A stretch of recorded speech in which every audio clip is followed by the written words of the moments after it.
कृष्ण कृष्ण कृष्ण हरे हरे, हरे राम राम राम हरे हरे, हरे कृष्ण कृष्ण कृष्ण हरे हरे, हरे राम राम राम हरे हरे। जय ओम विष्णुपाद परमहंस परिव्राजकाचार्य स्तोत्ररचता इस्कॉन संस्थापक आचार्य शिल प्रभुपाद महाराज की जय। बीबीटी आचार्य शिल प्रभुपाद महाराज की जय। जय ओम विष्णुपाद परमहंस परिव्राजकाचार्य अष्टोत्तर शत शिल अभय चरणारविंद भक्ति वेदांत स्वामी शिल प्रभुपाद महाराज की जय। जय ओम विष्णुपाद परमहंस परिव्राजकाचार्य अष्टोत्तर शत शिल भक्ति सिद्धांत सरस्वती ठाकुर शिल प्रभुपाद महाराज की जय। नित्यलीला प्रविष्ट जय ओम विष्णुपाद परमहंस परिव्राजकाचार्य अष्टोत्तर शत शिल गौर किशोर जी बाबाजी महाराज की जय। नित्यलीला प्रविष्ट जय ओम विष्णुपाद परमहंस परिव्राजकाचार्य अष्टोत्तर शत शिल भक्ति विनोद ठाकुर शिल प्रभुपाद महाराज की जय। नित्यलीला प्रविष्ट जय ओम विष्णुपाद परमहंस परिव्राजकाचार्य अष्टोत्तर शत श्रील जगन्नाथ जी बाबाजी महाराज शिल प्रभुपाद महाराज की जय। श्री रूप सनातन भट्ट रघुनाथ श्री जीव गोपाल भट्ट दास रघुनाथ छठ गोस्वामी शिल प्रभुपाद महाराज की जय। अनंत कोटि वैष्णव वृंदा की जय। नामाचार्य शिल हरिदास ठाकुर की जय। प्रेम से कहो श्री कृष्ण चैतन्य प्रभु नित्यानंद श्री अद्वैत गदाधर शिवासादि गौर भक्त वृंद की जय। श्री राधा कृष्ण गोप गोपीनाथ श्याम कुंड राधा कुंड गिरि गोवर्धन की जय। मथुरा वृंदावन धाम की जय। नवदीप मायापुर धाम की जय। द्वारका धाम की जय। अयोध्या धाम की जय। बद्रीनाथ धाम की जय। रामेश्वरम धाम की जय। द्वारका धाम की जय। जगन्नाथपुरी धाम की जय। गंगा माई की जय। यमुना माई की जय। तुलसी महारानी की जय। भक्ति देवी की जय। हरि नाम संकीर्तन की जय। समवेद भक्त वृंद की जय। समवेद भक्त वृंद की जय। समवेद भक्त वृंद की जय। All glories to assembled devotee, all glories to assembled devotee, all glories to assembled devotee। Shri गुरु गौरांग की जय। निताई गौर प्रेमानंदे हरि हरि बोल। ओम नमो भगवते वासुदेवाय। ओम नमो भगवते वासुदेवाय। ओम नमो भगवते वासुदेवाय। नारायणं नमस्कृत्यं नरो चैव नरोत्तमं देवी सरस्वती व्यासं ततो दयो उदीरये। नष्टप्रायेषु भद्रेषु नित्यं भागवत सेवया भगवती उत्तमश्लोके भक्ति भवति नैष्टिकी। कृष्णाय वासुदेवाय देवकीनन्दनाय च नन्द गोपकुमाराय गोविन्दाय नमो नमः। आज के भगवद गीता के लेक्चर में आप सभी का हार्दिक स्वागत। आज वैसा तो चैतन्य महाप्रभु का प्रभु जी का आविर्भाव दिन है। आज ही के दिन पूर्णिमा के दिन चंद्र ग्रहण के दिन चैतन्य महाप्रभु जी एक नीम के पेड़ के नीचे प्रकट हुए थे। तो हमने इसकी कथा जो है कल कही थी, आप देख सकते हैं यूट्यूब चैनल पे, फेसबुक पे। तो आप सभी को चैतन्य महाप्रभु के आविर्भाव महोत्सव दिन के निमित्त मनपूर्वक हार्दिक हार्दिक शुभेच्छा। शुरुआत करते हैं भगवद गीता के 4 अध्याय में 18वें श्लोक पे। कर्मण्य कर्मया पश्येद कर्मणि च कर्मयः स बुद्धिमामन्य मनुष्येषु स्वयुक्त कृष्ट कर्म कृतः। कर्मण्य कर्मया पश्येद कर्मणि च कर्मयः स बुद्धिमान् मनुष्येषु सयुक्तेस्तु कर्म कर्म कृतः कर्मण्यकर्म या पश्येत् कर्मणि च कर्म यः स बुद्धिमान मनुष्येषु सयुक्त कर्तु कर्म कृतः। कर्मणि कर्म में, अकर्म अकर्म, यह म्हणजे जो पश्येत म्हणजे देखता है, अकर्मणी म्हणजे कर्म में, स म्हणजे भी कर्म सकाम कर्म, यह म्हणजे जो, स म्हणजे वह, बुद्धिमान बुद्धिमान है, मनुष्येषु मानव समाज में, स म्हणजे वह, युक्त म्हणजे दिव्य स्थिति को प्राप्त, कुस्त कर्म कृत, सारे कर्मों में लगा रहकर भी। अनुवाद, जो मनुष्य कर्म में अकर्म और अकर्म में कर्म देखता है वह सभी मनुष्यों में बुद्धिमान है और सब प्रकार के कर्मों में प्रवृत्त रहकर भी दिव्य स्थिति में रहता है। तात्पर्य में शिल प्रभुपाद जी लिखते हैं, शिल प्रभुपाद महाराज की जय। कृष्ण भावनामृत में कार्य करने वाला व्यक्ति स्वभावतः कर्म बंधन से मुक्त होता है। उसके सारे कर्म कृष्ण के लिए होते हैं, अतः कर्म के फल से उसे कोई लाभ या हानि नहीं होती। फलस्वरूप वह मानव समाज में बुद्धिमान होता है। यद्यपि वह कृष्ण के लिए सभी तरह के कर्मों में लगा रहता है। अकर्म का अर्थ है कर्म के फल के बिना।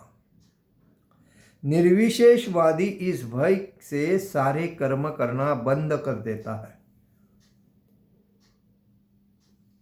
कि कर्म फल उसके आत्म साक्षात्कार के मार्ग में बाधक न हो, किंतु सगुणवादी अपनी इस स्थिति से भली भांति परिचित रहता है कि वह भगवान का नित्य दास है, अतः वह अपने आप को कृष्ण भावनामृत के कार्यों में तत्पर रखता है।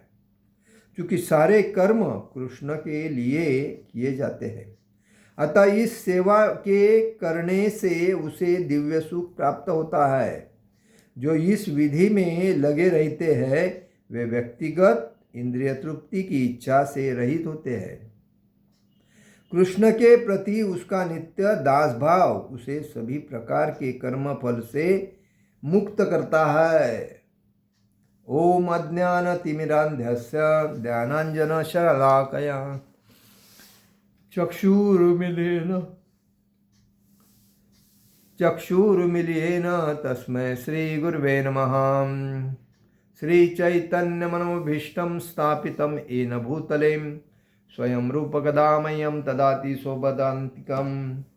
वन्देऽहं श्रीगुरो श्रीयुपदकमलं श्रीगुरुवैष्णवांच श्रीरूपं साग्रजातं सहगण रघुनाथामतं तं सजीवं साद्वैतं सावधूतं परिजनसहितं कृष्णचैतन्यदेवं श्रीराधाकृष्णपादान् सहगण ललिता श्रीविशाखान्वितांचम्। हे कृष्ण करुणा सिंधु दीनबंधु जगतपते गोपेश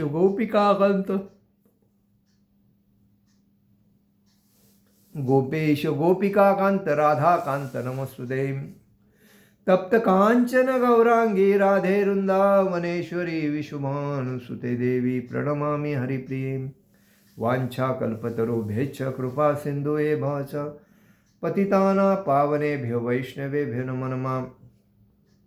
नमो ब्राह्मण देवाय गो ब्राह्मणहिताय च जगदीताय कृष्णाय गोविंदाय नमो नमः।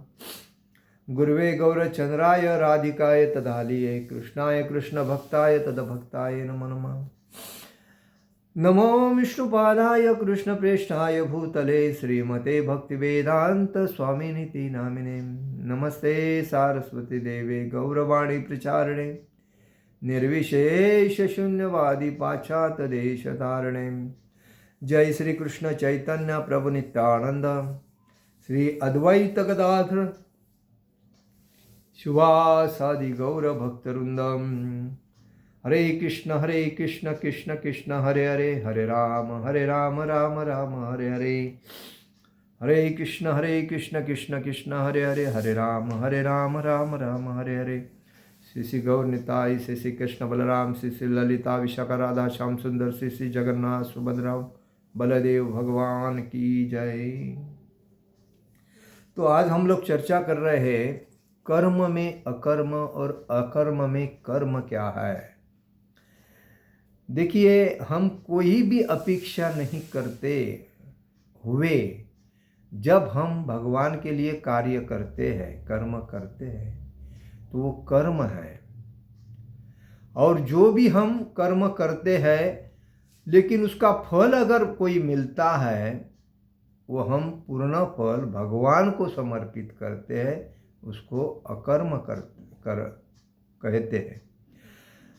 और अकर्म में कर्म का मतलब है हम कुछ करते नहीं हैं, हम कुछ नहीं कर रहे हैं, लेकिन मैं सन्यासी हूँ लेकिन मैं कार्य नहीं कर रहा हूँ, कुछ नहीं कर रहा हूँ, और मैं कुछ नहीं कर रहा हूँ, लेकिन मन के अंदर जो इच्छा यह है, पद की है इच्छा, प्रतिष्ठा की इच्छा, प्रसिद्धि की इच्छा, ये क्या है, इस अकर्म में कर्म बनते।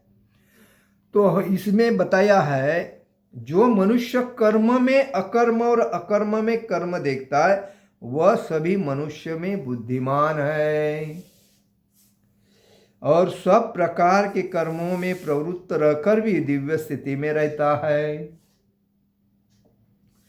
तो जो बुद्धिमान व्यक्ति है, वही व्यक्ति अपने कर्म का पूर्णता फल भगवान को समर्पित करता है। वो अपने लिए कभी अपेक्षा नहीं करता ये मेरा है, ये मैं मेरे लिए कर रहा हूं, कभी नहीं करे। देखिए, सांसारिक व्यक्ति जो पति है, पत्नी का और बच्चे हैं, मतलब फैमिली मैन है, वो भी व्यक्ति कभी भी अगर भगवत भक्ति में तल्लीन है तो वो हमेशा याद रखता है कि मैं ये जो कर्म कर रहा हूँ मेरे लिए नहीं कर रहा हूँ, मैं ये भगवान को समर्पित करूँगा। तो भगवान को समर्पित करके वो जो यूज़ करता है अपने घर में, वो ठीक है।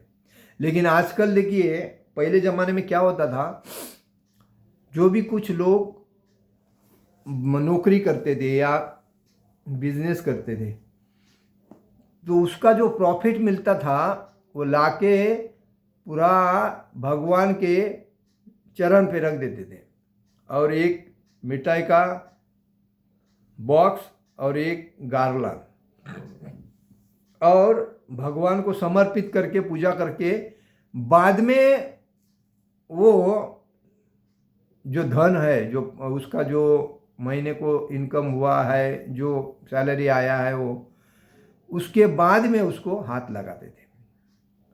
तो उसके घर में सुख शांति ऐश्वर्य नांदता था। क्यों? उसने अपना जो फल है वो किसको अर्पण किया? पहला भगवान को अर्पण किया। भगवान, उसके घर में जो भगवान है उसकी वो सुबह शाम सेवा करता है, उसके उसने अर्पण किया। तो उसका पूरे महीने का जो कोई प्रॉब्लम आया, कोई टेंशन आया, कोई बीच में तकलीफ आई, उसका सब वही भगवान संभाल करता था। मेरे आंखों के सामने की ये बातें हैं। बहुत से लोगों को मैंने देखा था कि जब लोग उनका पगार हो जाता था महीने का नौकरी करने के बाद, वो लोग नौकरी का पगार पूरा का पूरा लेके खाली आने के टाइम पे थोड़ा सा स्वीट लेने का, मतलब भगवान के लिए मिठाई वगैरह, ये गार्लन लेने का, और बाद में वो पूरा का पूरा पैसा भगवान के चरण में रखने का, बाद में उसकी नहा धो के पूजा करने का, और बाद में एक दिन के दूसरे दिन के बाद उस पैसे को हाथ लगा के किसको देना है, क्या करना है, वो करने का। मतलब उसने पूरे महीने में जो कर्म किया है, लेकिन उसका जो फल उसको जो मिला है तो उसने फल किसको अर्पण किया? अपने भगवान को अर्पण किया। तो भगवान को मालूम है ये बंदा जो कर रहा है वो योग्य कार्य कर रहा है, अपने लिए कुछ नहीं कर रहा है, मेरे को समर्पित कर रहा है। तो इसका जो कुछ आगे आने वाला तकलीफ वगैरह कुछ रहेगा तो उसको मुझे देखना है। तो जब ऐसा हो जाता है ना तो व्यक्ति का व्यवहार अच्छा रहता है, स्वभाव अच्छा रहता है, आचरण अच्छा रहता है, क्योंकि संस्कार उसके ऊपर होते हैं, संस्कृति उसको वो जानता है और आध्यात्मिकता में वो प्रगति करता है। तो ये निष्काम भाव से कोई भी मतलब निष्कर्म कोई भी अपेक्षा नहीं, कर्म करना है निष्कर्म, कोई भी अपेक्षा नहीं, भगवान को समर्पित। आजकल लोग क्या करते हैं, कंपनी में जाते हैं, जॉब में सैलरी कितना, इतने हजार, ओके। वो सैलरी जब से चालू होती है उससे पहले इनके खर्चे ही तैयार हो जाते हैं, और खर्चे होते हैं तैयार, उनकी लिस्ट, खर्चे सैलरी से बढ़कर इनकी खर्चे की लिस्ट होती है। तो मुझे बताओ इनका सैलरी होने के बाद कैसा पगार घर पे आएगा, कैसी सैलरी घर पे आके भगवान के चरण में रखी जाएगी? वो तो डेट देने के वजह से वो उसी में से डिडक्शन हो जाती है, इसको दिया, उसको दिया, उसको दिया, उसको दिया। अभी आजकल तो हर व्यक्ति की सैलरी तो डायरेक्ट बैंक में क्रेडिट हो जाती है। तो क्रेडिट होने के पहले ही जिन से ये लोगों ने क्रेडिट लिया होता है उनको देने में ही जाता है। वो लाओ घर पे वापस बैंक में डिपॉजिट करो, इतना चक्कर में कौन पड़ता है? तो आदमी के पास पैसा कैसा रहेगा? ये कर्म जब भगवान को ही अर्पण नहीं किया है तो इसका व्यवहार कैसा चलेगा सही? तो संसार मतलब जीवन में तकलीफ आती ही रहेगी, क्योंकि आप जो भी कर्म कर रहे हैं आपके खुद के लिए कर रहे हैं, भगवान को लिए अर्पण नहीं कर रहे हो। या तो भगवान को इसमें उसमें का 25% अर्पण कर दो। अगर ऐसा है आपके हाथ में पैसा नहीं टिक रहा है और पैसा आया, देखा और चला गया, तो इसका मतलब आप भगवान के लिए नहीं कर रहे हैं। तो आप उसमें से अच्छा है जब आया उसमें का 25% भगवान को दान देने का, डोनेशन के माध्यम से, वो भी चलेगा। क्योंकि आप जो भी कुछ करते हो तो भगवान के लिए करो, आपके लिए करके फायदा क्या? अरे भगवान को देने के बाद भगवान तो लेता नहीं आपसे, ना पैसा ले रहा है, ना कोई पदार्थ मिठाई ले रहा है, ना कोई भी जो कार्य करते हो भगवान के लिए उसमें का एक दाना भी भगवान नहीं, खाली वो देख के ग्रहण करते हैं। भगवान नाक से, कान से, आँख से, हर जगह से ग्रहण करते हैं। उसके बाद तो आप ही का ही है। तो मतलब आपको खुद को व्यक्तिशा करने की क्या जरूरत है? ये लोगों को समझता नहीं, और इसीलिए आज लोग हर जगह पे तकलीफ में, दुख में, टेंशन में रहते हैं। एक कर्म कर रहे हो, आपको भगवान ने 9 महीने माँ के कोख में पाल पोस के बढ़ा करके इस सृष्टि में भेजा। तभी तो भगवान के सामने आपने क्या कहा था? ए प्रभु मुझे इस गंदगी से निकालो, बहुत तकलीफ है, मैं इसमें बहुत, मुझे श्वास भी नहीं मिलता है, सब कुछ आप कर रहे हैं लेकिन मुझे इससे निकालो, मैं इससे बाहर जाऊंगा तो भक्ति ही करूंगा, भौतिक बंधन में नहीं पड़ूंगा, माया में नहीं जकड़ूंगा।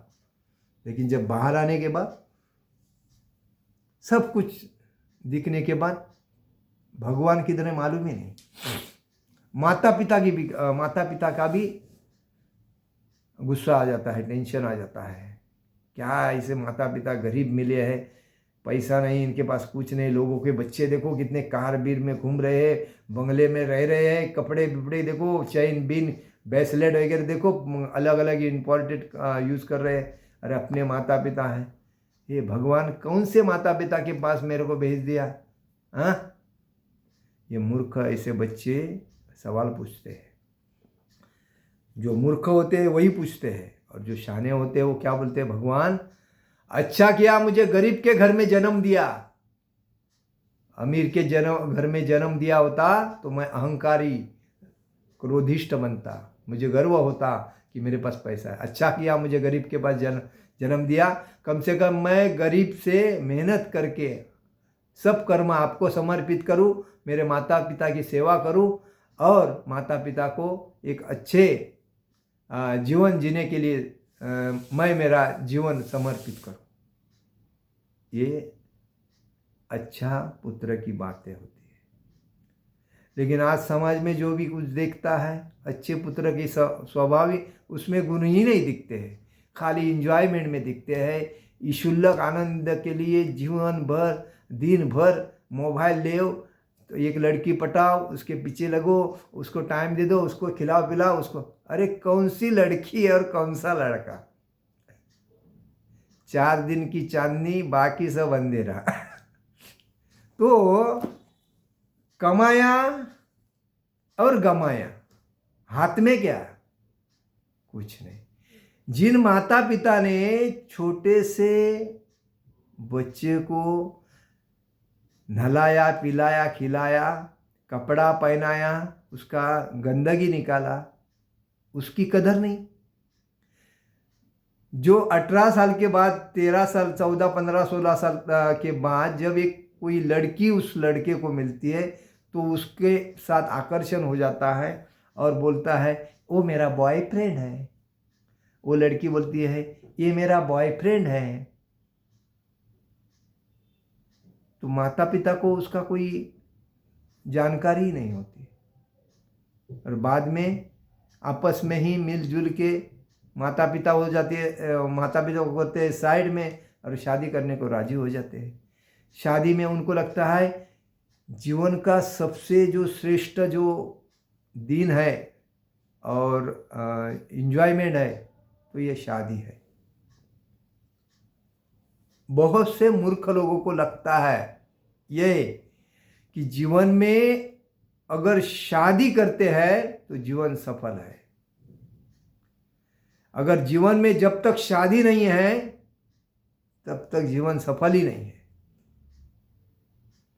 तो लोग इसीलिए जीवन का सबसे आनंद क्षण उपभोगने के लिए शादी करते हैं और शादी करने के बाद जब तक शादी नहीं होती है तब तक शादी की आस रहती है, शादी करूंगा इससे शादी करूंगा, उससे सुंदर लड़की चाहिए, ऐसी होनी चाहिए वैसी होनी चाहिए, लड़का ऐसा होना चाहिए वैसा होना चाहिए, इसे सपने साजाते रहते और बाद में सुंदर बल्कि उस लड़की से शादी करते हैं, सुंदर लड़का बल्कि उससे शादी करते हैं। शादी करने के बाद 1-2 महीना अच्छा हो जाता है, उसके बाद घमसान चालू हो जाता है। क्या यार, टेंशन लेके टेंशन में आ गया, कर्जा निकाल के शादी किया लेकिन बराबर नहीं, टेंशन ही है। सुबह से लेके शाम तक कुछ ना कुछ इसको देना ही पड़ता है। सुबह उठते ही पैसे की लालच पकड़ती है, सुबह उठते ही उधर जाना इधर जाना, वो लाना ये वाला, क्या यार ये टेंशन है। मैंने सोचा था शादी करके जीवन अच्छा हो जाता है, लेकिन ये शादी करके जीवन तो बर्बाद हो गया। इसीलिए कहा जाता है शादी बर्बादी। जिनके माता पिता ने दादा दादी परदादा ने जो कमा के रखा हुआ धन है उसमें माता पिता मतलब जीवन जिए है और अभी पोता पोती जीवन जी रहे, उनके लिए शादी इंजॉय है क्योंकि ऑलरेडी रेडीमेड था, खाली उधर जाके बैठना। क्योंकि उनके पूर्व पुण्य की वजह से उन्होंने जो भक्ति की थी, उन्होंने जो सत्कार्य किया था, उस वजह से उनका जन्म जो था उस घर में हुआ। वो घर को उसको उन्नति पे लेके जाने का काम करना चाहिए उन्होंने, लेकिन वो लोग नहीं करते हैं। वो लोग क्या करते हैं, उसी में ही वही में खर्चा कर करके बाद में उस घर को भी बर्बाद करते हैं। ऐसे भी लोग हैं। तो कहने का मतलब है शादी करना मतलब हम अपने जवाबदारी को ज़्यादा ओढ़ के अपने ऊपर लेते हैं और इस वजह से हम हमेशा टेंशन में रहते हैं। हर चीज़ का टेंशन होता है शादी करने के बाद। एक कहावत है, गांव की कहावत है, मराठी में बोलते हैं 2 हात के 4 हात, 2 हात झाले आता त्याचे 4 हात झाले, मतलब 4 हाथ हो गए तो उसको अभी ज़्यादा, मतलब 2 मुंह, 1 मुंह था उसके बाद 2 मुंह हुए, 2 मुंह से 4, ऐसा होता है बोलते हैं। तो कहने का मतलब शादी करने वाला व्यक्ति कभी सफल नहीं होता ऐसा लोग बोलते हैं, लेकिन होता है। कैसा होता है ये भी मैं बताता हूँ। शादी होने के बाद जब व्यक्ति अपना टाइम टेबल अरेंजमेंट करता है, दिनचर्या अरेंजमेंट करता है, उसके बाद कितने सालों तक मुझे कमाना है, कितने सालों तक मुझे घर से वानप्रस्थ में जाना है, कितने साल में मुझे संन्यास लेना है, तब, क्योंकि वर्णाश्रम धर्म में शादी को मान्यता है। एक आदमी 2 शादी कर सकता है, 3 शादी कर सकता है, 4 शादी कर सकता है। एक आदमी 5 बच्चे तैयार कर सकता है, 10 बच्चे तैयार कर सकता है, 20 बच्चे तैयार कर सकता है। लेकिन ये सब कर सकता है, लेकिन वो तभी वो मतलब श्रेष्ठ बन सकता है जब वो बच्चे पैदा करने के बाद भगवान कृष्ण के भक्ति में लाता है। शादी करने के बाद अपने एक पत्नी है, 2 पत्नी है, 3 पत्नी है, 4 पत्नी है, भगवान कृष्ण के भक्ति में लाता है। शादी करने के बाद वो 1 पत्नी, 2 पत्नी, 3 पत्नियां, 4 पत्नियां, 5 पत्नी है, उनसे भोग की अपेक्षा नहीं करता है, भक्ति की अपेक्षा करता है। बच्चों को भगवान के कृष्ण भक्ति में लाके उनको भक्ति का ज्ञान प्रदान करता है, उनको संस्कार देता है, संस्कृति सिखाता है, आध्यात्मिकता का ज्ञान देता है, आचरण कैसा होना चाहिए, विचार कैसे होना चाहिए, इसका सदाचार कैसा होना चाहिए, इसका पूरा ज्ञान देता है। तभी वो सफल हो जाता है। लेकिन जब व्यक्ति में अगर शादी कर रहा है, 1 है पत्नी, 2 है पत्नी, 3 है पत्नी, 4 है पत्नी, खाली वो एक को छोड़ता है, दूसरे को पकड़ता है, दूसरे को छोड़ता है, तीसरे को पकड़ता है, तीसरे को छोड़ता है, चौथे को पकड़ता है, खाली भोग की वासना है, जीवन बर्बाद है। ये जीवन नरकमय जीवन बोलते हैं इसको। तो ऐसा कभी नहीं करना चाहिए। जब कोई आदमी 1 शादी 2 शादी करता है और दोनों पत्नी को या तीनों पत्नी को अपने भक्ति में भगवान को समर्पित करने में लगाता है, जो भी कुछ करता है भगवान के लिए कर रहा है, अपने लिए कुछ नहीं कर रहा है। किसी किसी का शादी अपने परिवार के हित के लिए होता है, किसी किसी के लिए माता पिता की सेवा के लिए होता है, किसी किसी का शादी एक दूसरे को सहकार्य करने के लिए होता है। तो ऐसे में मुख्य स्थान क्या है? मुख्य स्थान भगवान की भक्ति है, भगवान को समर्पित है। तो भगवान को समर्पित हुआ है और दोनों भी भगवान की भक्ति में आनंद ले रहे हैं, इंद्रिय तृप्ति से दूर है, तो वो शादी सक्सेस है शास्त्र में। उसके बाद जो भी बच्चे हैं, 5 है, 10 है, 15 है, जो भी उन्होंने पैदा किए हैं, उस बच्चों को सभी को भगवान कृष्ण के भक्ति में तल्लीन कर रहे हैं, उनको गुरु के दीक्षा दिला रहे हैं, उसके बाद आश्रमों का ज्ञान दिला रहे हैं और उसके बाद वर्णाश्रम धर्म के बारे में उसको बता रहे हैं। ये जो है, ये जो उनकी जानकारी होती है तब।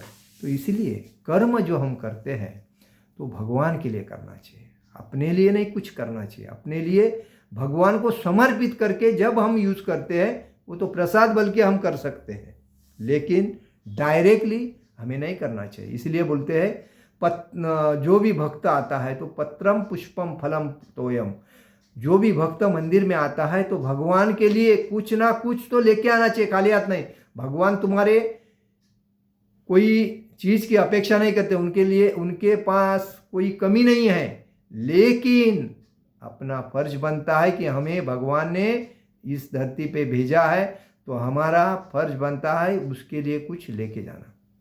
कोई कोई गारलान लेके जाते हैं, कोई कोई चांदी का मुकुट लेके जाते हैं, कोई सोने की मुकुट ऐसा लेके जाते हैं, कोई फल लेके जाते हैं। तो भगवान कोई चीज़ की अपेक्षा नहीं करते, लेकिन क्या बोलते हैं, कम से कम एक तुलसी का पत्ता, कम से कम एक फल, संतरा मौसम्बी जो भी है, एप्पल वगैरह जो भी है, केला, एक फल। कुछ ही नहीं मिलता है, एक फूल नहीं मिल रहा है, फल नहीं मिल रहा है, तो पत्रम पुष्पम तोयम, बराबर। यहाँ कुछ नहीं मिलता है तो पानी भी लेके आ सकते हो।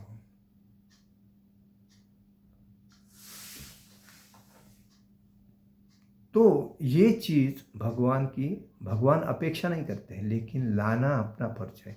जैसा माता पिता को हम जब छोटे से बड़े हो जाते हैं, पढ़ लिख कर अपने पैरों पे खड़े हो जाते हैं, तो हमारा पहला फर्ज बनता है माता पिता को पहला वस्त्र प्रदान करना, पहली सैलरी उनके हाथ में देना, जो भी कुछ पहला उनका मुंह स्वीट मीठा करना, अपने घर के हर व्यक्ति को अपने कमाए हुए पैसे से उनको कपड़ा लत्ता देना, यह अपना फर्ज बनता है। क्योंकि जो बड़े बुजुर्ग होते हैं वो हमें बचपन में सहकार्य करते हैं, कभी उठाते गंदगी से, कभी हेल्प करते, कभी अपने को कपड़ा पहनाते हैं, हर चीज़ में हमें उन्होंने मार्गदर्शन दिया है, उनके उपकार हमारे ऊपर है, तो हमारा फर्ज बनता है कि उनकी सेवा करना। ये नहीं क्या है, मुझे बोला है, तो उलट बोलना नहीं चाहिए।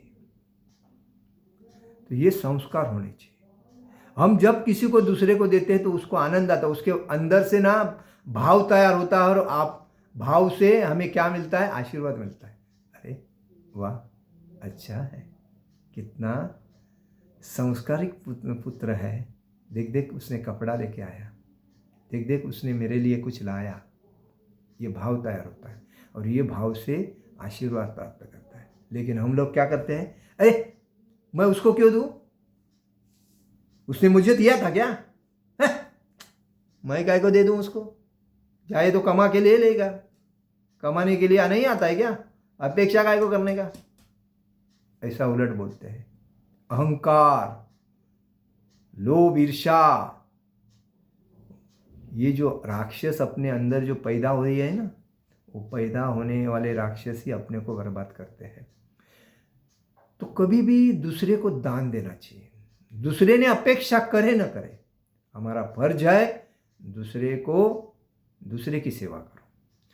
जब भक्त की हम सेवा करते हैं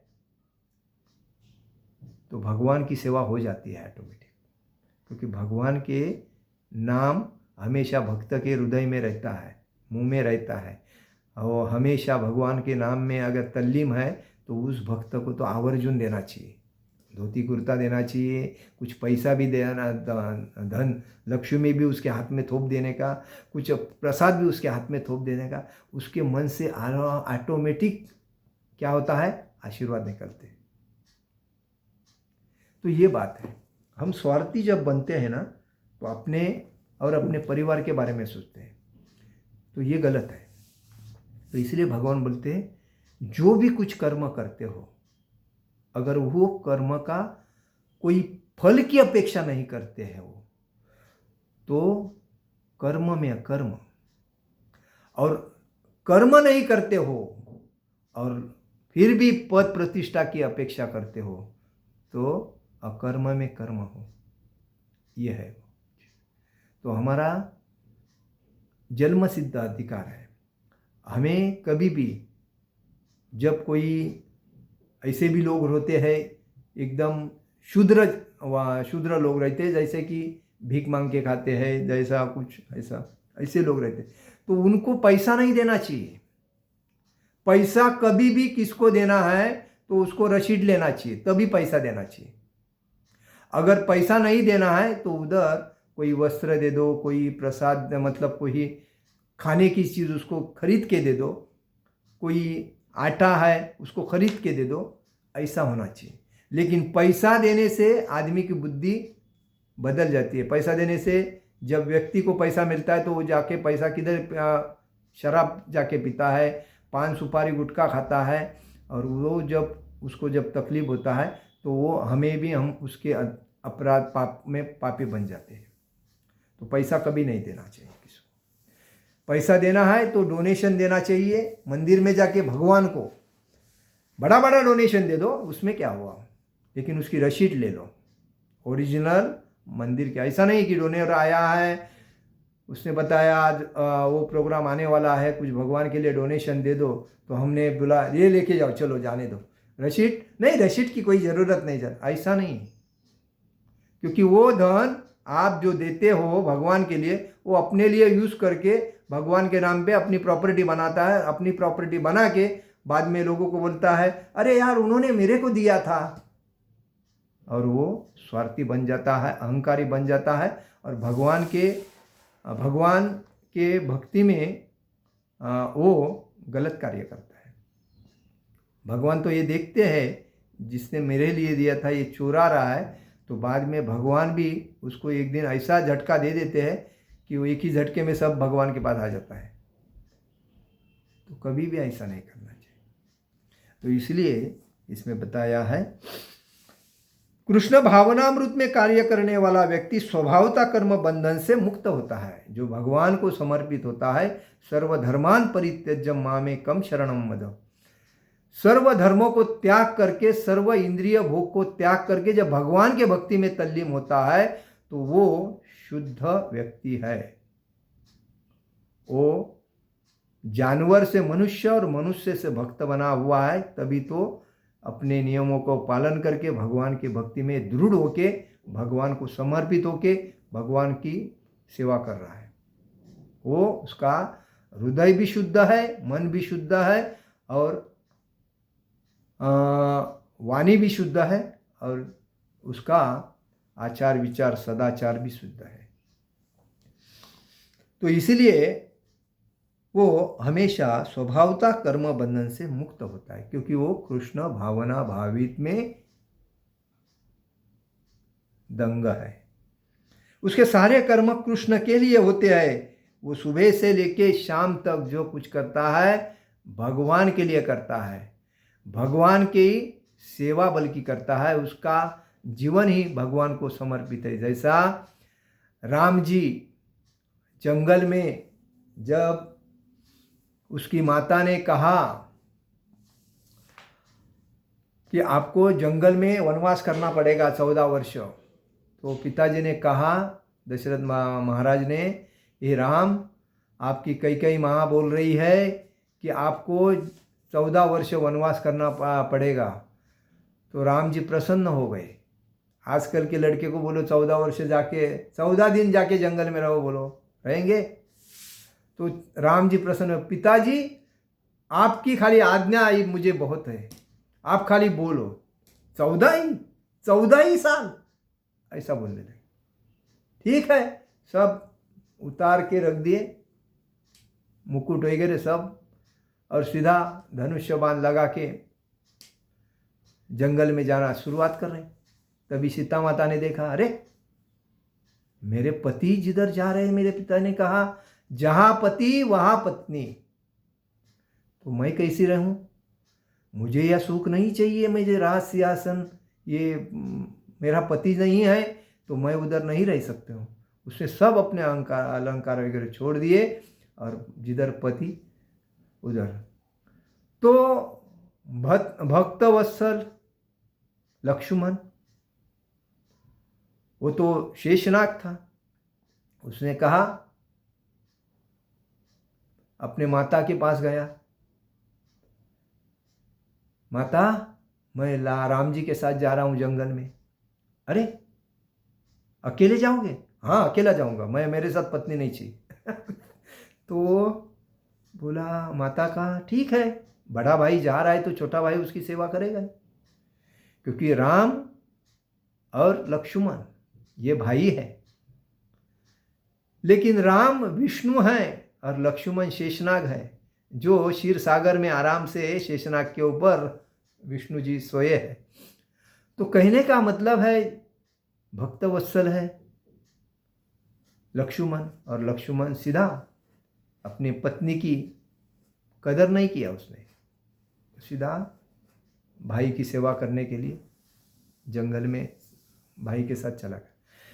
लक्ष्मण ने कभी भी सीता मां के चरण ही देखे, चेहरा देखा ही नहीं कभी। उसने सीता मां के साथ जब बात करने की थी तो चरण पे ही नजर रखते थे, अपने सर के ऊपर। कभी सीता माता का चेहरा कैसा है कभी उसने चेहरा अपना मुंह उठा के नहीं देखा था। तो उसी वजह से वो, क्योंकि वो सीता माता को मां के समान मानते थे, उनके वो जब जब आदेश करती थे तो तब वो तुरंत उनकी सेवा में तैयार रहते थे। जैसे हनुमान जी जब जंगल में मिले तो वो हनुमान जी राम जी को ढूंढ ही रहे थे, और उनको मालूम था कि राम जी, क्योंकि मैं राम का भक्त हूँ, हनुमान जी बोलते। और जब जंगल में चल रहे थे सीता माता को ढूंढने के लिए तो रास्ते में हनुमान जी मिल गए। तो वाली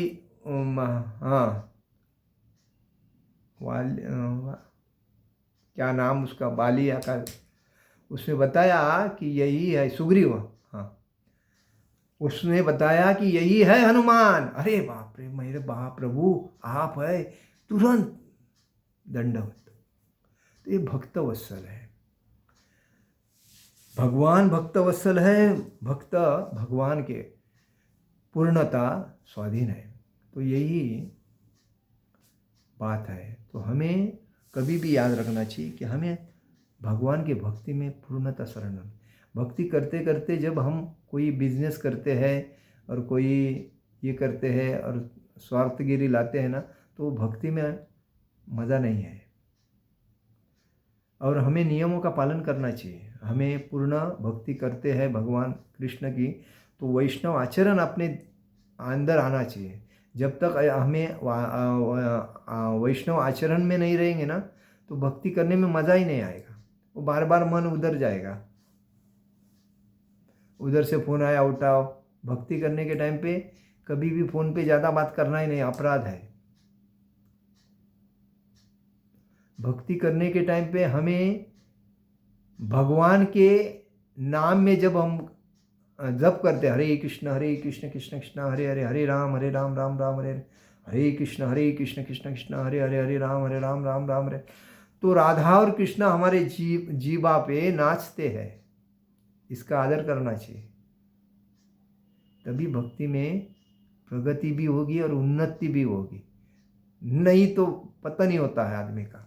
कितने ऐसे लोग हैं, हरे कृष्णा कृष्ण कृष्ण हरे हरे, हरे राम राम राम हरे राम, मोबाइल देखते रहते, हरे कृष्णा कृष्ण। हेलो, हाँ हाँ हाँ हाँ, ओ अरे बाप रे, हाँ ओके ओके ओके। ये भक्ति थोड़ी है, ये तो शो शाइनिंग है भक्ति के नाम पे।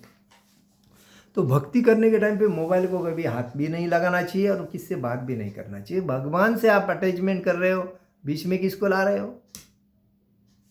इसलिए एकांत में भक्ति करते हैं, हमें आनंद आता है।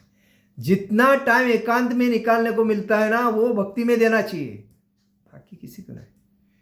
नौकरी करते हैं तो नौकरी का एक टाइम रहता है, एक 9 बजे से 6 बजे तक या 5 बजे तक या जो भी है।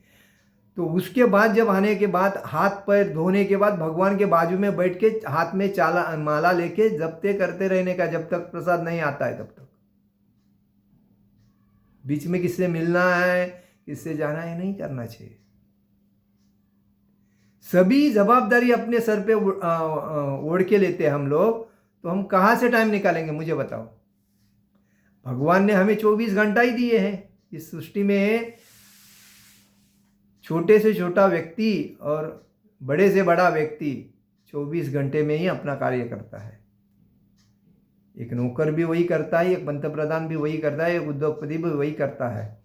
लेकिन वो लोग अपने सर पे इतनी जवाबदारी लेते हैं कि उनके करोड़ों हाथ होते हैं उस जवाबदारी को पार करने के लिए। लेकिन क्षुल्लक आदमी क्या करेगा, उसके पास 2 ही हाथ है, तो कैसी जवाबदारी पार पाएगा। तो इसके लिए जितनी जवाबदारी कम लोगे उतना आप खुद के लिए टाइम दोगे, और उतना टाइम खुद के लिए दोगे तो उतना टाइम के अंदर आप भगवान से संपर्क में जाओगे भक्ति करते करते। अदरवाइज माया के जकड़ में जाओगे तो माया कहाँ छोड़ेगी। आजा आजा मेरे काबू में आजा बन के माया तकलीफ करेगी। तो इससे बेटर हमें हमेशा याद रखना है, जितने जवाबदारी से मुक्ति उतनी भक्ति में प्रगति, और जितनी जवाबदारी उतनी भक्ति से अलग। तो इसीलिए ये कहते हैं कि जो भगवान कृष्ण का जो भक्त होता है कर्म बंधन से मुक्त होता है। कर्म की जो बंधने है, ये कर्म करना है उससे बांधा, वो कर्म करना है उससे बांधा है, उससे वो कर्म करना है, सब कर्मों से मुक्त। इसीलिए पहला बोलते थे कि छोड़ो घरदार चलो हरिद्वार। क्या बोलते थे, घरदार छोड़ो, अरे वो पर प्रपंच छोड़ दो, जाओ और हरिद्वार में जाके भक्ति करो, गंगा यमुना सरस्वती के मुख के सामने। तुकाराम महाराज महाराष्ट्र में भक्ति करते थे तो हमेशा वो भक्ति में तल्लीन रहते थे, वो अटैचमेंट रहता था उनका भगवान विट्ठल से। वो कभी अपने पत्नी उनकी उसका नाम अच्छा है, आएगा नाम मुंह पे, इतनी तकलीफ देती, इतनी बातें करती थी, इतनी उसको सतत, लेकिन वो पत्नी के बातों में कभी नहीं आता था। अवली, उसके उनके पत्नी का नाम क्या, अवली।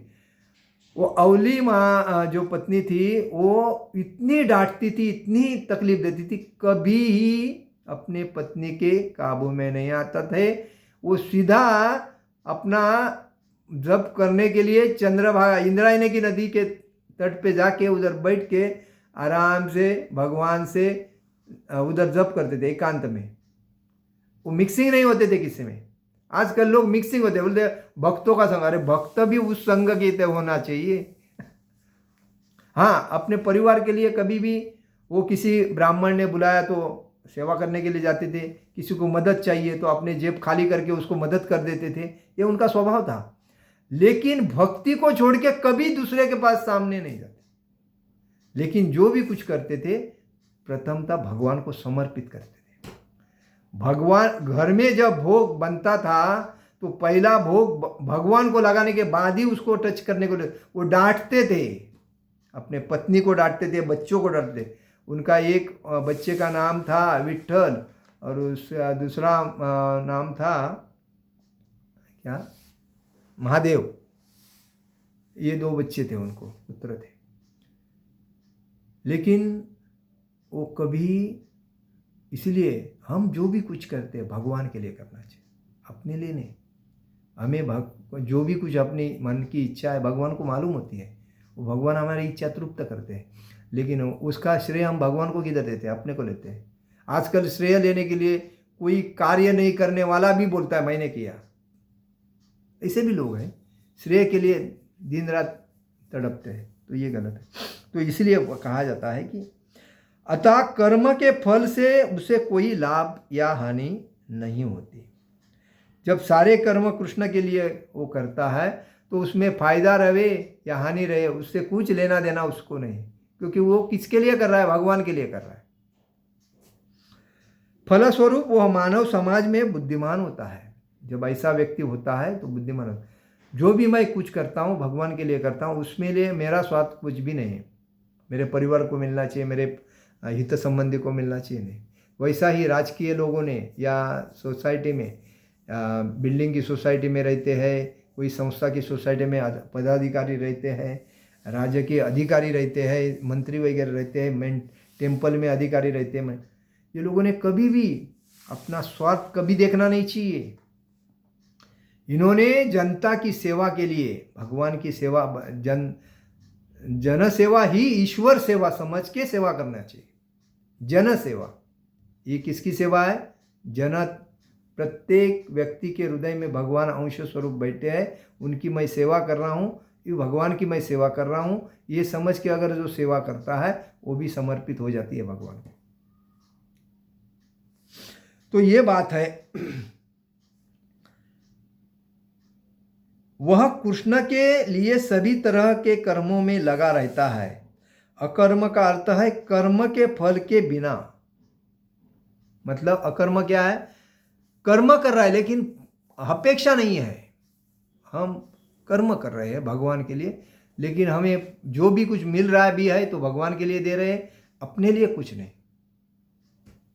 ये अकर्म में कर्म। निर्विशेषवादी इस भय से सारे कर्म का करना बंद कर देता है। निर्विशेषवादी इस भय से कर्म करना ही बंद देता है। मतलब जिसके भगवान के ऊपर श्रद्धा नहीं है और वो अगर करता है तो उसको अगर फायदा नहीं रहेगा तो बोलता है चल फायदा क्या है, फुकट का करके फायदा ही क्या है, टाइम जाएगा, शक्ति जाएगी, फायदा कितना है बोलो। तो ये ऐसे लोग होते हैं, ये मूर्ख कहा जाता है। पहले ज़माने में लोग कभी भी एक दूसरे के लालच नहीं रखते थे, लोभ नहीं करते थे, मुझे क्या मिलेगा, मुझे कुछ देगा। वो पहले ज़माने में कैसा कार्य करते थे कि प्रसाद बनाते थे और उनको अपने सेवा करने के लिए बुलाते थे और उनको प्रसाद खिलाते थे, बस प्रसाद खाने के बाद जाते थे। खेती में काम करने वाला भी व्यक्ति चावल लेके जाता था, दाल लेके जाता था, घर में पका के खाता था। उसके बाद कोई अगर संस्था का काम करना है या पैसा नहीं था, तभी लोग एक दूसरे को ऐसी मदद करते थे कि चावल है, दाल है, सब्जी है, पूरी है, कोई स्वीट है, बना के उनको खिलाने का कार्य करते थे और उस खिलाने से लोग प्रसन्न हो जाते थे और उस कार्य में आगे बढ़ते थे। आजकल लोग बिना पैसे के हिलते ही नहीं, मुझे कितना मिलेगा, मेरा रेट इतना है, अपना रेट बना के रखते हैं। जैसा शोरूम में एक एक वस्तु रखती है, उसमें रेट लगा रहता है, इस वस्तु का ये रेट है, तो हर व्यक्ति अपना रेट रखता है। मेरा इतना करोड़ रेट है, मेरा इतने लाख रेट है, मतलब खुद को बेच देते हैं लोग पैसा कमाने के लिए। तो ये बुद्धि है उनकी।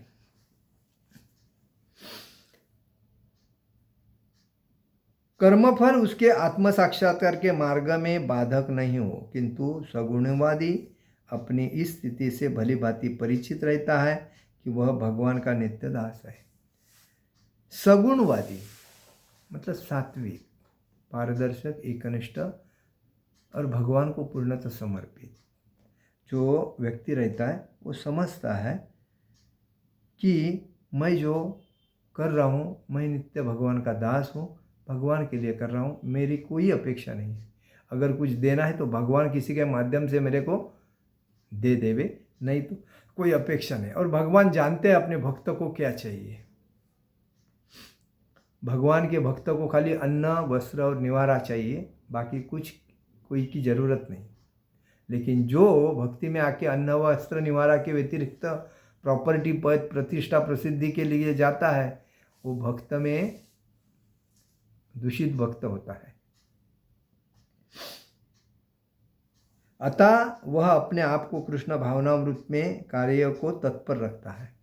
हमेशा शुद्ध भक्त अपेक्षा नहीं करते, वह हमेशा अपने कार्य को तत्पर रहेगा, कार्य करता रहेगा, उसको थकवाहट आएगी नहीं, थकेगा ही नहीं वो, क्योंकि किसकी सेवा कर रहा है? कोई मालिक की थोड़ी कर रहा है, कोई पैसे के लिए, भगवान की सेवा कर। भगवान की सेवा करने में जो आनंद है, तो मुझे नहीं लगता है किसी और की सेवा करने में आनंद है। लेकिन आजकल के लड़के को मालिक लोग क्या करते हैं, एक बाइक देते हैं और उनके सामने एक लड़की को बिठाते हैं और उनको मालूम है ये इसको मैं बाइक दूंगा तो इसको आने जाने का तकलीफ निकल जाएगा, और इसके सामने उसके साथ अगर लड़की दे दूंगा तो और भी उसको आनंद आएगा लड़की से बात करते करते काम करने में। तो मेरा काम ही एकदम 10 लोगों का काम एक आदमी कर सकता है एक ही झटके में, क्योंकि उसको मैंने 10 आदमी का जो पगार देने का जो खर्चा था, एक बाइक लेके दिया उसके इंस्टॉलमेंट में, वही इंस्टॉलमेंट भरेगा, खाली दिया है ना, बस लोन दिया हूँ, उससे पैसा मैं काटूंगा, और लड़की बिठाऊंगा, उसको थोड़ा सैलरी दूंगा, तो उसका भी टाइम पास, इससे बात करने में आनंद आए। तो आजकल लोग ऐसा करके अपना बिजनेस को बढ़ाते हैं।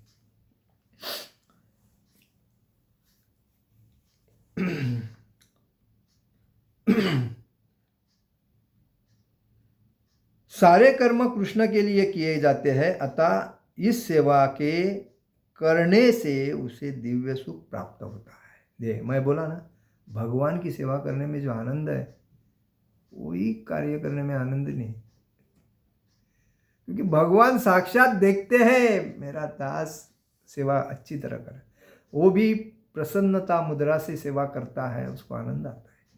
लेकिन वो ऐसा मुंह करके वैसा मुंह करके अगर करता है तो भगवान भी एक वृंदावन में एक कथा है, एक मंदिर में एक पुजारी भगवान की सेवा कर रहा था।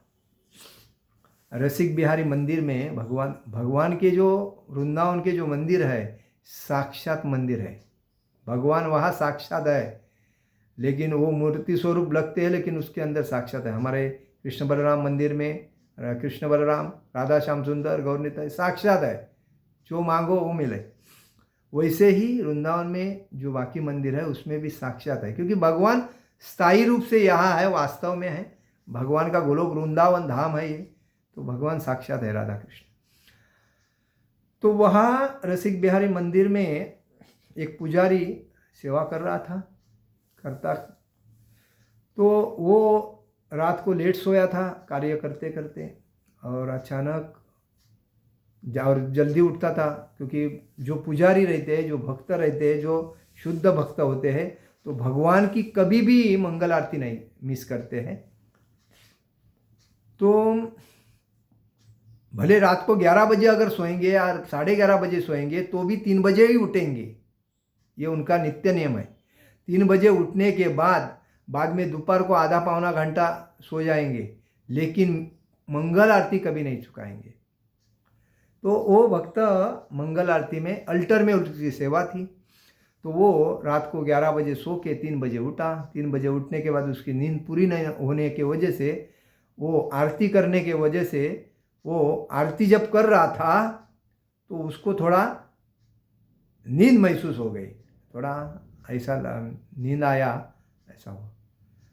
तो भगवान ने एक चाटा ऐसा दे दिया मार के, उसकी नींद पूरी निकल गई और इधर उधर देखने लगा किसने मारा। वो बाद में आरती अच्छी तरह करने लगा, समझ गया, इधर देखा उधर देखा, कोई दिख नहीं रहा मारने वाला।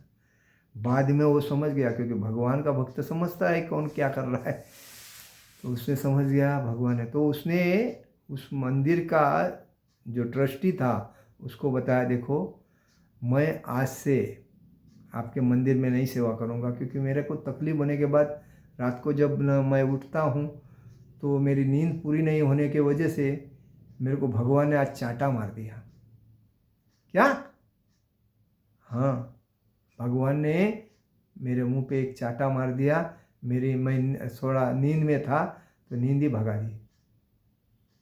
तो उसके बाद में जब उसने नहा करने का शुरू कर दिया, तो ट्रस्टी ने मंदिर में भगवान को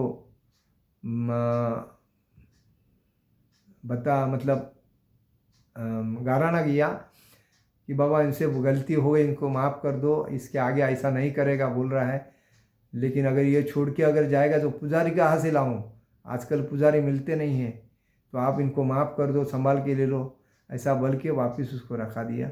और बाद में तो भगवान की ये लीला है। तो भगवान ऐसे है, जब साक्षात होते हैं तो अपना भक्त हमारे साथ क्या कर रहा है वो भी देखते हैं। भक्त अगर हमारे साथ भगवान के साथ अच्छा नहीं व्यवहार करते तो भगवान भी भक्त को थोड़ा सा तकलीफ देते ही है। लेकिन हम बोलते हैं भक्त होने के बाद तकलीफ नहीं होते। जब तक कोई बड़ा एक्सीडेंट होने वाला है ना, तो भगवान अपने भक्त को थोड़ा सा ऐसा क्रैच करते हैं, थोड़ा सा ब्लड निकलना चाहिए, क्योंकि उसको होना चाहिए मालूम कि थोड़ा ब्लड आया यार, कैसा आया मालूम नहीं पड़ा, लेकिन आगे जाके कितना बड़ा होने वाला था कि उसका ब्लास्ट होने वाला था। लेकिन भगवान अपने भक्तों को ऐसा थोड़ी सी तकलीफ देते हैं। लेकिन वैसा ही बिल्ली का बच्चा और चूहे का जो खेल है, बिल्ली अपने बच्चे को कैसा पकड़ती है, एकदम प्यार से पकड़ती है, मुंह में वही दांत वही मुंह। लेकिन चूहे को कैसी पकड़ती है, कस के पकड़ती है, वही दांत वही मुंह। तो वैसा ही भगवान का है, जब असुरों को लेते हैं तो कस के मारते हैं, कस के दंड देते हैं, लेकिन फिर भी अपने धाम में लेके जाते। लेकिन भक्तों को लेके है तो प्यार से फूल के जैसे ऐसे कोमल, तो जैसे अपने प्यार, मेरे भक्त, मेरा भक्त, मेरा भक्त, मेरा भक्त, ऐसा करके अपने। तो ये बात है। तो इसीलिए हमें ये समझना चाहिए कि हम क्या किसके साथ कर रहे हैं। भगवान का अगर भक्त जा रहा है, उसको हरे कृष्णा बोलना ही है, दंडवत करना ही है। उसे ऐसा नहीं कि अरे भक्त हुआ तो क्या बात, चल, ये नहीं है। अहंकार भाव जब आया तो फिनिश, अहंकार भाव नहीं लेना। हरे कृष्णा, दंडवत प्रणाम, चलो, होना चाहिए। आजकल लोग क्या है, थोड़ा पैसा आया, थोड़ा कारबीर आया, थोड़ा पद प्रतिष्ठा आया, 4-5 लोग अपने आजू बाजू में, उनको लगता है कि मेरे जैसा कोई नहीं, 4 दिन की चंद नहीं, आगे जाके पूरा अंधेरा। तो ये बात है। तो इसलिए कहा था है कि हम सारे कर्म कृष्ण के लिए किए जाते हैं, अतः इस सेवा के करने से उसे दिव्य सुख प्राप्त होता है। जो इस विधि में लगे रहते हैं वे व्यक्तिगत इंद्रिय तृप्ति की इच्छा से रहित रहते हैं। व्यक्तिगत इंद्रिय तृप्ति कभी भी भक्त के मन में आनी नहीं चाहिए। जब व्यक्तिगत, मेरी पत्नी है, मुझे इंद्रिय भोग करना है, पुत्र प्राप्ति के लिए इंद्रिय भोग करता है, वो ठीक है, अदरवाइज वो पाप है, बहुत बड़ा पाप है। क्योंकि भक्त भगवान की सेवा में है और बाकी इंद्रिय भोग की अगर तृप्ति के लिए ललायित है तो वो बहुत बड़ा अपराध कर रहा है। तो वैसे कभी नहीं करना चाहिए। इसलिए वो बोलते हो कि व्यक्तिगत इंद्रिय तृप्ति की इच्छा से रहित होते हैं। इंद्रिय तृप्ति की इच्छा ही नहीं रहती है, और इंद्रिय तृप्ति की इच्छा होने वाला कभी भक्त ज्यादा भक्ति में तल्लीन नहीं हो सकता और शुद्ध भक्त नहीं हो सकता। तो कृष्ण के प्रति उसका नित्य दासभाव उसे सभी प्रकार के कर्मफल से मुक्त करता है। कृष्ण भक्ति में जो दास भाव, जो भाव है उनका, जो दास का जो भाव है, वो भाव उनको सभी जो कर्म के फल जो होते हैं, इधर कोई कर्म का फल मिलना चाहिए, कोई कर्म के फल की अपेक्षा नहीं, निस्सीम भक्ति, निस्सीम सेवा, कोई अपेक्षा नहीं, जो मिला वो सही, नहीं मिला तो सही, लेकिन सेवा होनी जरूरी है। सेवा भक्ति ये ऐसी होनी चाहिए भक्ति, तभी वो अपने हृदय को मतलब साफ हो जाता है और भक्ति में तल्लीन हो जाता है। तो वो व्यक्ति भक्ति में तल्लीन होके आगे जाके, जैसा श्रील प्रभुपाद जी को उनके माता पिता ने बचपन से ही, माता पिता की इच्छा थी मेरा पुत्र राधा रानी का भक्त बने और समाज को भक्ति का माध्यम बने, भक्ति का प्रचार करे समाज में, राधा कृष्ण के भक्ति का। तो उनको बचपन से ही श्रील प्रभुपाद जी को संतों के, आचार्यों के, साधु संतों के विचारों में रखते थे। जैसे कि साधु संत आते थे, श्रील प्रभुपाद जी उनसे कथा सुनते थे और उनको देख देख के श्रील प्रभुपाद जी आनंदित होते थे और उनके आशीर्वाद से। इसीलिए बोलते हैं ना, साधु संत इति घरा तोची दिवाली दसरा, मराठी में कहावत है। तो हमारे घर में साधु संत आने चाहिए, कोई भक्त वगैरह हमारे घर में संकीर्तन करने आने की चाहिए, उनको प्रसाद खिलाना, उनके हाथ में कुछ लक्ष्मी देना, उनको कुछ वस्त्र देना, यह हमारा फर्ज बनना चाहिए। और जब हम ऐसा करते हैं तो एक समाज भक्तिमय बनता है, हमें देख के दूसरे भी वैसा ही करते हैं। तो जीवन पैसों से सुखी कभी नहीं होता है, जीवन आशीर्वाद से सुखी होता है। और आशीर्वाद किसके होने चाहिए? शुद्ध भक्तों के होने चाहिए। और शुद्ध भक्त कहाँ मिलते हैं? मंदिर में मिलते हैं। तो इसीलिए हमारा जाना आना किधर होना चाहिए? मंदिर में होना चाहिए। ना कि बियर बार में, ना कि मच्छी मार्केट में, ना कि नाके में, ना कि फालतू मित्रों के दोस्ती में आना जाना नहीं होना चाहिए। मंदिरों में जाना चाहिए, आना चाहिए, उधर के भक्तों से मिलना चाहिए।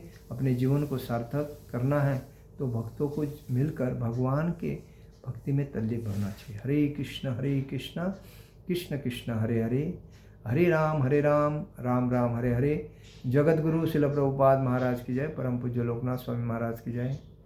निताई गौर प्रेमानंदे। हरि हरि बोल।